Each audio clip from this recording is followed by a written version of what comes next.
About Marketing is a podcast for business owners and leaders, produced by my dad, Steve Davis, and his colleague at Talked About Marketing, David Olney, in which they explore marketing through the lens of their own 4 Ps: person, principles, problems, and perspicacity.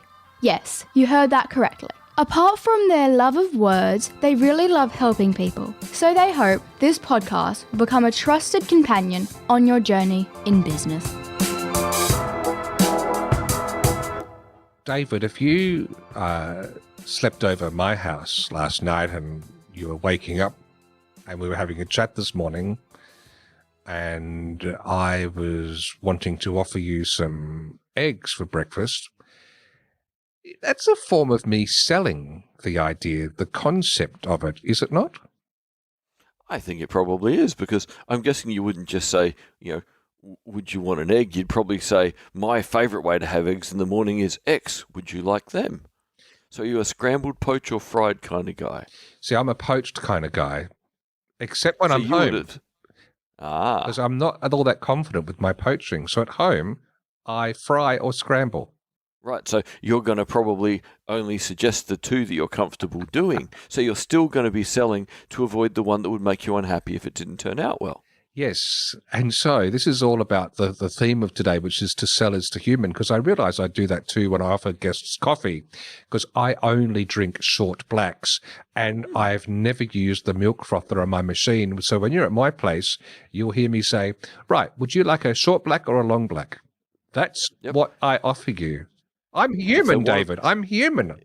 Yeah, and if they want to pour something in, they can pour straight from the carton into that cup. But again, that's beyond your sales task.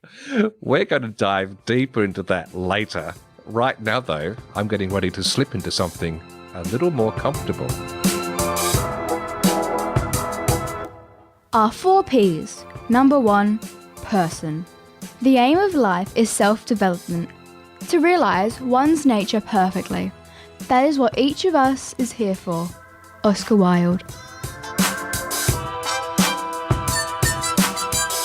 Imagine I'm standing here in a shiny red silk full-length dress with lovely gold embroidery on it. David, how would you feel?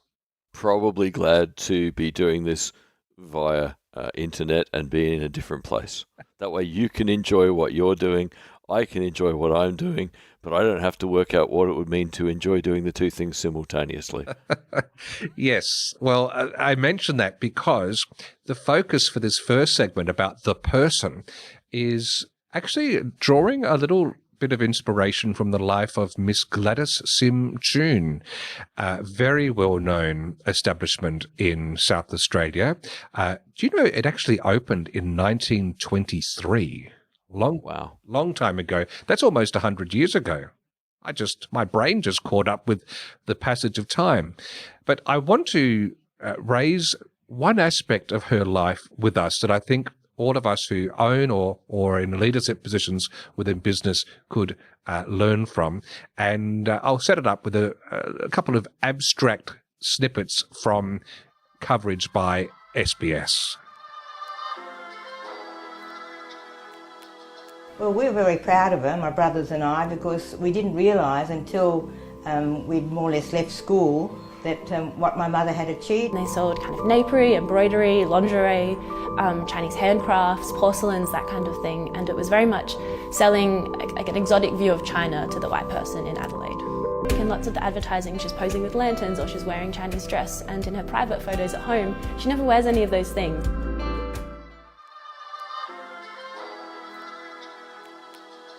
All right, I'm going to decode what we just heard there. This story this morning was triggered by someone referring me to a 2018 exhibition that was on at the Migration Museum in South Australia on Gladys Sym Choon.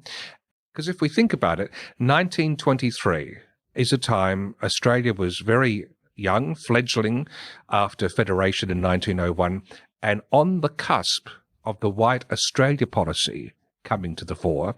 And here is a Chinese family that started, they were selling, I think, fruit and veg in one of their stores.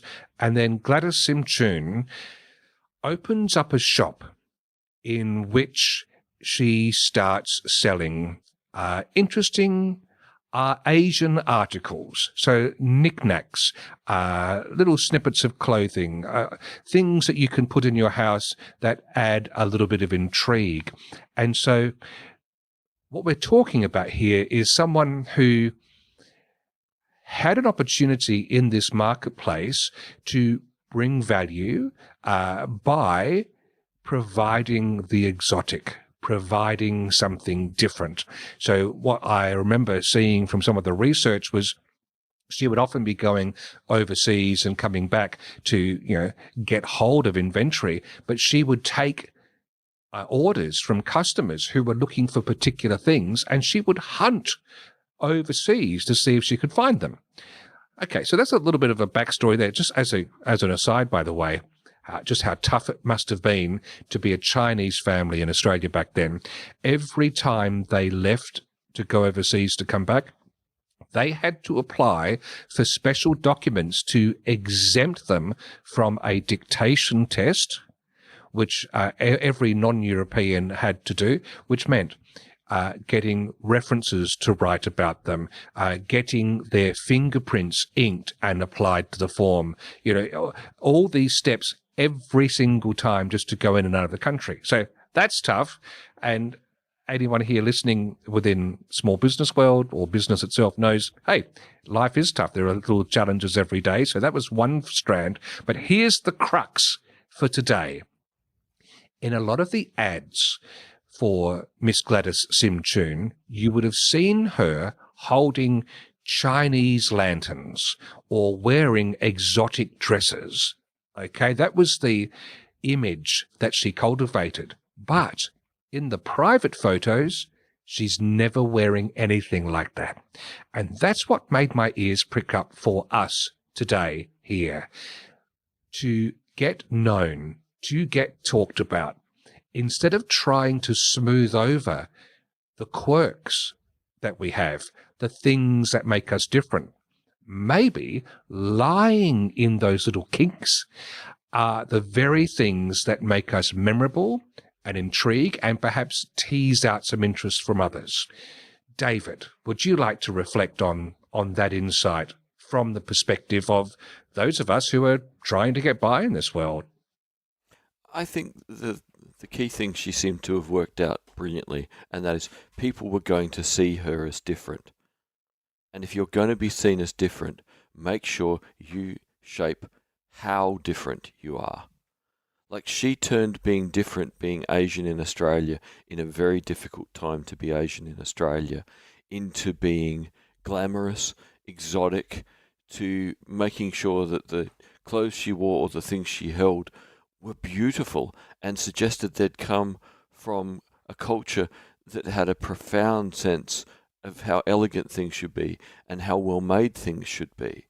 So I think she took the decision of, all right, if they're going to see me as the outsider, I'm going to make the outside so appealing that they will want to get closer to it. And in doing that, that'll be good for our family business, but also might change how we're perceived and might make it easier to interact in a world where we are different.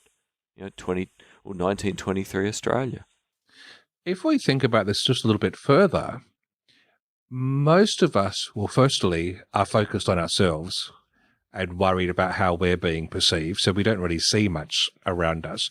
Secondly, we hold ourselves back. There's something in the social contract that makes you timid, makes most people timid and worried about, how can I break the ice? I'm not sure I can. The trick here that Gladys Sym Choon came up with or exemplified was by going that extra mile to be really novel and really beautiful. She heaped fuel on the curiosity part of our inner worlds that made it impossible not to give into it. We were like in the early bits of Stanley Kubrick's 2001: A Space Odyssey, where you've got these apes and they see this monolith that's appeared out of nowhere, and gradually they build up the confidence to go up to it and touch it. And there's a trick here, a dynamic that Gladys Sym Choon had that was so intriguing. It broke down those things that held us back from forging a connection and got us into the world. Do you think that there's a bit of mastery there, surely? There's a bit of mastery there, definitely, and I think it works two ways. For anyone who will admit to their curiosity, they've seen something so positive and engaging, why not be curious? And for anyone that is going to reject difference just for the sake of difference, they look like barbarians because what they're rejecting is beauty. And do you want to be the barbarian who rejects beauty? So if people are going to be, racist pigs in 1923, at least they look overtly like racist pigs, and anyone who's curious helps bridge a gap and starts maybe beginning the small steps towards multiculturalism that have worked so amazingly in Australia. And if we do fully believe that no human is an island, we do need relationships for our businesses to flourish, for our lives to flourish. A couple of recollections from the last 2 weeks. I was at different networking events. Actually, one was a networking event, one was just a social gathering. And on both occasions, there were people, there was one gentleman who had this beautiful classic suit with wonderful braces. So there was a degree of showmanship about it that made me just go up and introduce myself and comment on them. And the ice was broken instantly. We chatted, got on very well. And then at the social event, there was a gentleman with an amazing array of ink, of tattoos, like on his scalp, where he had no hair. He had tattooed, if you like, hair-like texture. And I was just intrigued by the difference in pain threshold he would have experienced with that being tattooed versus other parts. And it just compelled me to break the ice. And it turns out that there's a lot of future together in him bringing friends to see my Fringe show, etc., etc. On both occasions, it is because they had the character, the fortitude, the internal drive to hang their uniqueness out for the world to see, that it meant they were able to attract interest. And that is part of that important thing of, having the door able to be opened because you're intriguing people to knock. This reminds me of something I read in the Harvard Business Review maybe 8 or 9 years ago. And it was an interesting thing about how in the corporate world people dress the same in the main. And you've got that rare person who wears a suit but doesn't wear a tie, or people who do just something a bit quirky or a bit different. And Harvard Business Review did a heap of research on this, and what they found is that if you've actually got the confidence to be yourself, you can look different to everyone else and it will be accepted, because rather than it being a statement of you being odd, it becomes a statement of you being you. And the recommendation in the article was, if you don't feel comfortable looking like everyone else, make sure you feel comfortable looking like you, because it will be well received once people acknowledge, oh, you're doing it deliberately because that says something about you that you want to share. So I think that's sort of the essence of what we've been talking about in this segment today. If you've got something about you want to say that you think is worth sharing and that people will appreciate, have the confidence to do it, because that is more than likely how people will receive it. But if you do it because it's intrinsically part of who you are, so you can do it with confidence and not do it as a trick that you're not 100% confident in. That's the key there, isn't it? Absolutely. We're sort of reflecting on something from the previous episode. At the end of the day, try and be authentic. Our 4 Ps. Number 2, principles. You can never be overdressed or overeducated. Oscar Wilde.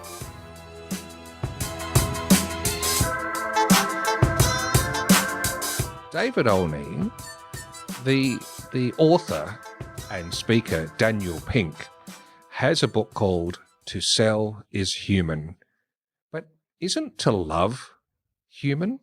Well, I think the two things are probably related in that if you love something, you would normally want more of it, or you want other people to appreciate it. The only way to get more of it is to persuade people to let you have more. The only way to get other people to experience it is persuade them to come and do things that you think will help them experience more love. Wow. So selling is just so central to everything we do. Like you and I both love good whiskey. How many times have we told people, you should try this, it tastes like this, it's amazing? We love it, and we've tried to persuade people they should give it a try too. So is Daniel Pink picking up something that all the ancient scriptures have missed, that all those other things are secondary to the intrinsic drive, the motivation to sell, as the lingua franca of what it is to interact with others?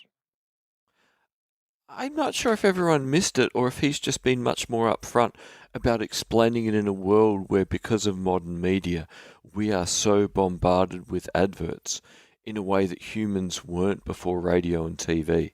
So I think really what he's trying to say is in the post 1945 world where TV and radio become ubiquitous and then the internet comes along, that version of sales that is the deliberate ad, yes, we all are probably a bit overwhelmed and tired of that. But the point I think he really wanted to make is, in our days, every day, we're always persuading someone to do something we want them to do that will make our life better and that we hope will make their life better. The persuasion is so central to the human experience, and Daniel Pink is a professional author who needs books to sell well. So if he just said, we all spend every day persuading, probably not everyone would have bought the book. But when he calls it to sell is human, that stopped people dead, because to a lot of people, selling is kind of icky and sticky and yuck. It is actually. I recall this comes up a lot, especially working with clients who are in allied health, because the practitioners get angsty and, if you like, almost on a high moral horse, saying, I am a medical professional. I am not going to cross-sell other services that we might offer from other professionals because that's below me. It's impure. But if you actually take a step back, which is what I tend to do with them, it boils down to this. If you're a physio as part of a broad practice, which also includes, who's the doctor that looks after your foot? Is that a chiropodist? Oh, podiatrist. Podiatrist, yes. And you might have some exercise physiologists, and you might have a nutritionist, and you might have, some other people, all working together. So if you are there and you're doing your work with them, but you realize there is something with their gait, there's something in the way they're holding their foot that would benefit from the podiatrist having a look. To me, that's not selling in the nasty, icky aspect of selling. That's actually giving someone some advice and some guidance to where they could find something that helps them. And you're helping them solve their problem. You've identified that something's a problem, and rather than just say, I think you've got a problem, and then that's the end of the sentence, you can say, and we have someone here, if you're interested, who could have a look, because I really think that this is something that should be investigated. Up to you, of course, but let's solve another problem in the next half hour while you're here. I wonder if there is a way, because I notice in my work with businesses over the last 20 years, there is a divide. There are some people who would sell sand to people who live in deserts and love and relish the challenge. They just love it. Sell, sell, sell. That's what it's all about. And others who are almost embarrassed about moving an agreement towards where we have to pay money for this. What's going on? What if to sell is human, why do so many humans have trouble selling? Because I think exactly as you just described, the culture of hard sell, basically from World War II until let's say about 2005, it really started changing as inbound marketing started to emerge. The idea that you should help solve people's problems rather than push things on people. We're so sick of that idea of the hard sell for one very specific reason. They've just seen a live body and said, we could make you buy our product. And I think for the people who really can't stand that version of selling, Daniel Pink's first chapter is very important. This idea that what we all actually do every day is we attune to the people around us. We try and understand them in their own right. We try and communicate with people in ways they understand. And that when we attune with people, we start going, hey, this thing I can do for you would make your day better. Or I really do think it would add value to what you're trying to achieve, or would get you closer to your goals. So for Daniel Pink, I think there's a very big reason he puts attunement right at the beginning of the book, because you aren't just going, oh, warm body, sell it a product. The first step is to go, who's this person I'm talking to? What are they about? What are they interested in?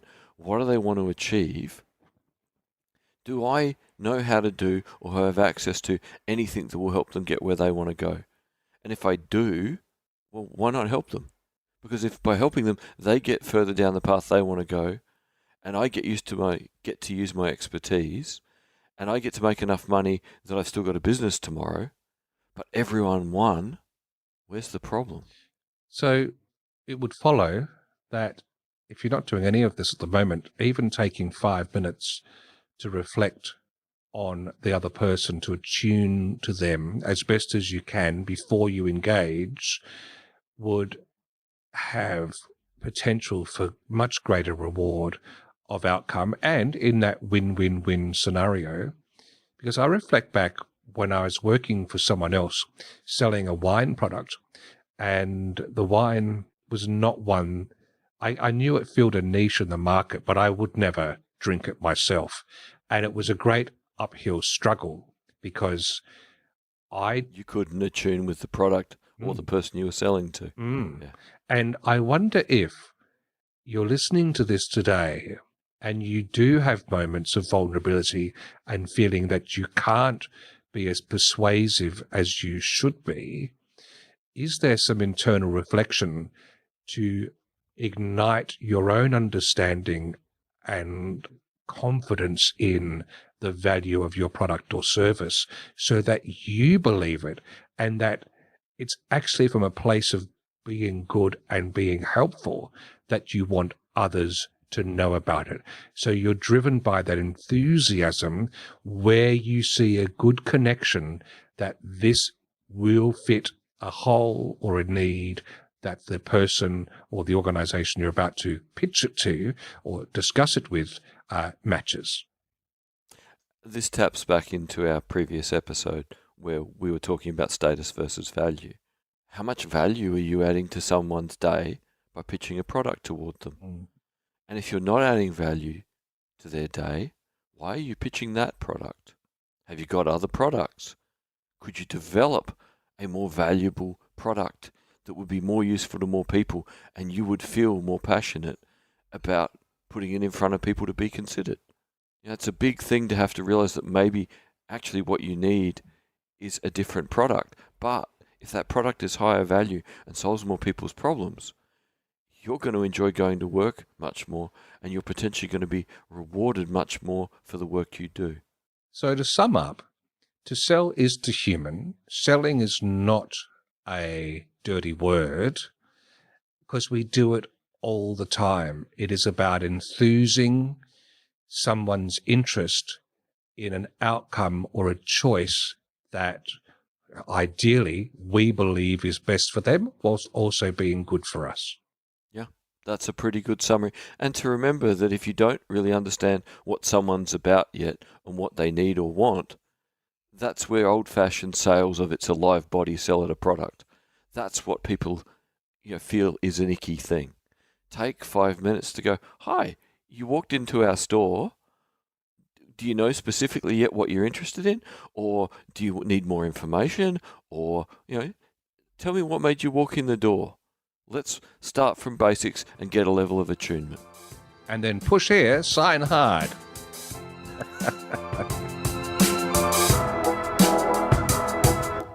Our 4 Ps. Number 3, problems. I asked the question for the best reason possible. Simple curiosity. Oscar Wilde. In this segment, this time, I'm not actually talking about an email I got, but a conversation that arose between me and Kylie. We were doing a mentoring session, and she's on the cusp of starting a new business. And I'm going to be rather vague because especially in new business realm, you just want to keep your cards a little close to the chest until you've got all your ducks in a row. But in essence, this is a perennial thing that pops up from time to time. It's come up also with some people I'm working with in Ceduna. She registered a business name, and she found that the business name she really wanted, she had to alter it slightly to get it past that registration. But what she didn't realize is that your domain name for your website does not have to be a literal match to your business name. This is a misconception people have out there. And she was absolutely, well, first of all, the name of her business is one that doesn't work well in search because it happens to match a very famous TV show for kids. So already you've got ambiguity that's going to get in the way. How does poor old Google sort out that people want your business and not the TV show? Admittedly, a couple of other qualifying keywords will normally get the job, but it just seemed like it was going to be hard anyway. I did a quick Google search with her and checked domain names because the actual name of the product she sells, the descriptive term of the product, was available as a domain name. And we sat and eyes wide open. I think neither of us spoke for about a minute when she, oh my goodness, she didn't realize that you could register a domain name that described the product or service you were selling in a way that matches closely what someone might go searching for in the first place, especially if you're brand new and you haven't built up awareness in the marketplace for people to even be searching for your brand name. It gives you a great head start if you can own that space in a domain name. So she's got that registered now, and I thought it was just worthy to reflect on the fact that it's not a one-to-one connection. You can have any domain name available, outside of trademarks, of course, if they are available. That's the blessing and the curse of the domain name registration system. And I'd just like to add a couple of things to that, and that is, keep in mind you can have a few domain names. So if you've got the ability to get several phrases or words that describe what you do, and you can lock them all down at reasonable price, do it until you get the brand recognition that goes with the company name rather than what the company is going to do. Yep, it's a great playing space, and I look at the list of domain names that I own for that very reason, David, and it's not something I tend to share with my wife all that often. The amount of money that turns hands every year to keep them there, but it satisfies me in the wee small hours of night. I'm sure there's a domain called Wee Small Hours. Actually, let's just do a quick check right now and see if there is. Because this is exactly the thing. I mean, not that I'm going, well, will I register it? Wee Small Hours. Let's have a look. And the answer is weesmallhours.com.au is available. Available. And .au. But .com is taken. So weesmallhours.com. Let's see if anyone's doing anything with it. Are they or are they not? No. The domain is for sale for $1,995 US. So someone thinks that's a great idea. What will we do with it though, David? Whiskey Club. All right. When this episode goes to air, we'll come back and check and see if anyone listening has snaffled it.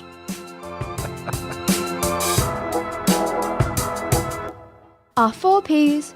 Number 4. Perspicacity. The one duty we owe to history is to rewrite it. Oscar Wilde.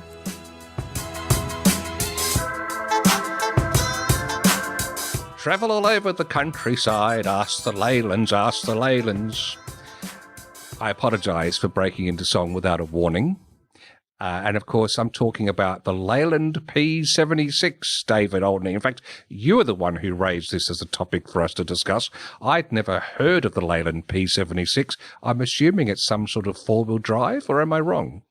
No, it was a very, very big car made by Leyland that arrived a few years too late. So it was meant to compete with the big GT Falcons and the big Monaros and other things from General Motors Holden. What era? And early 1970s. And of course, it was being tested and prepared for production during the oil crisis. Oh. Yes. That doesn't sound good.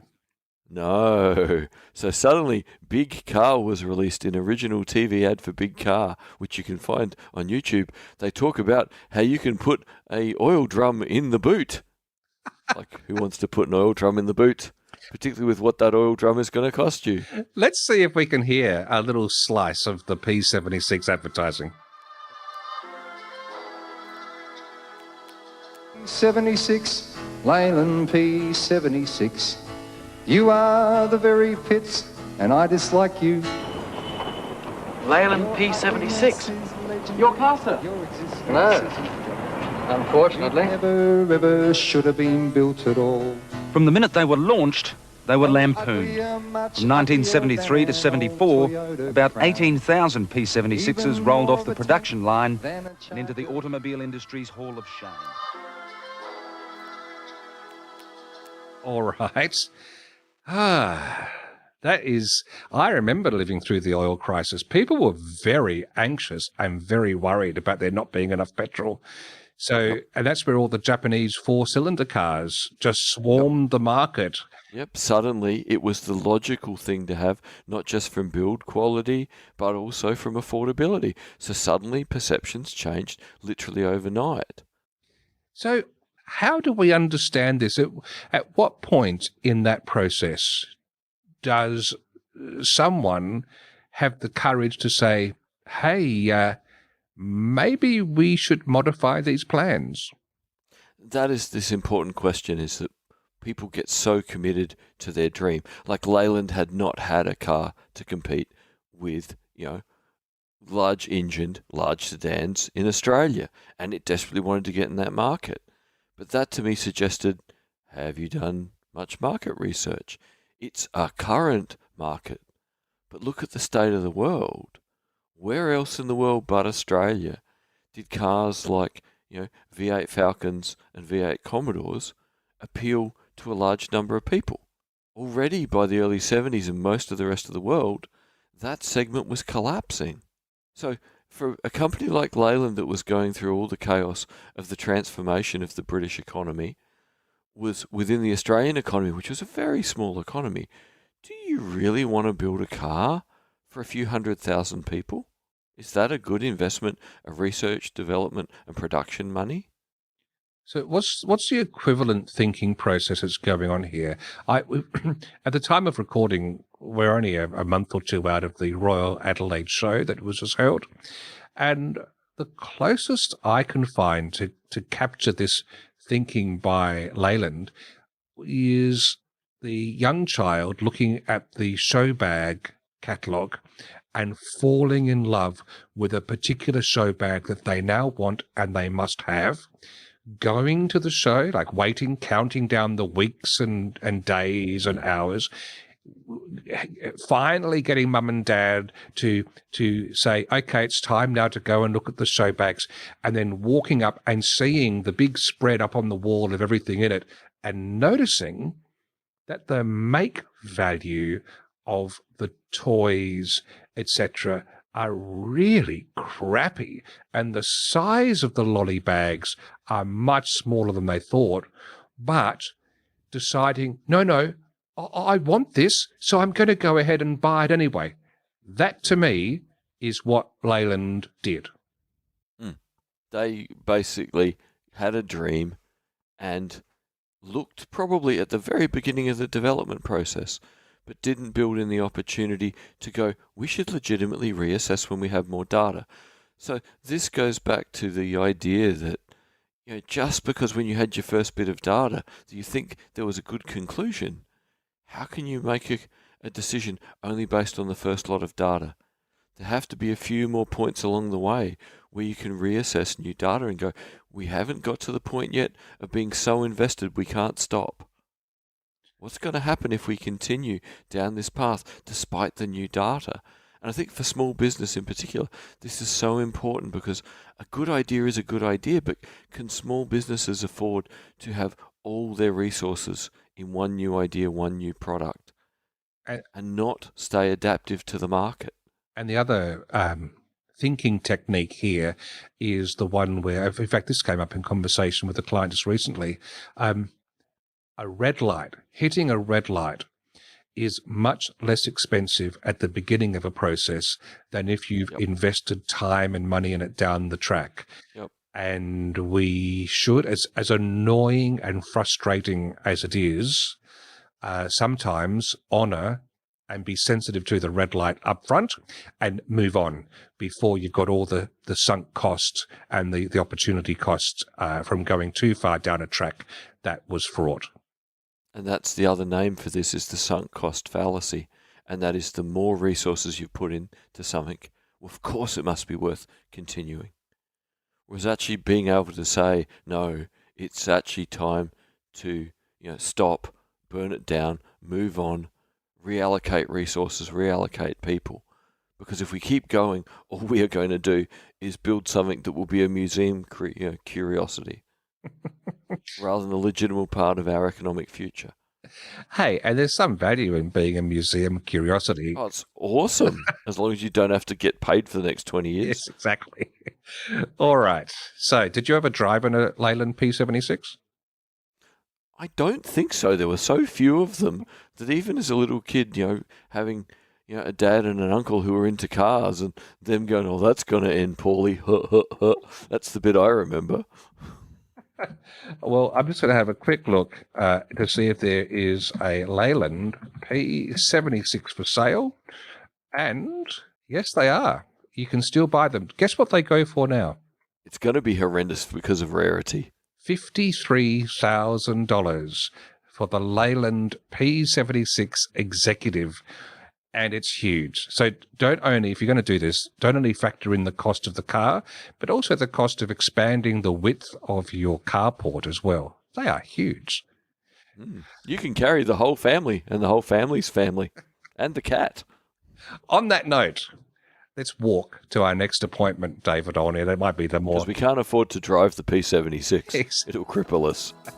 Thank you for listening to Talking About Marketing. If you enjoyed it, please leave a rating or a review in your favourite podcast app.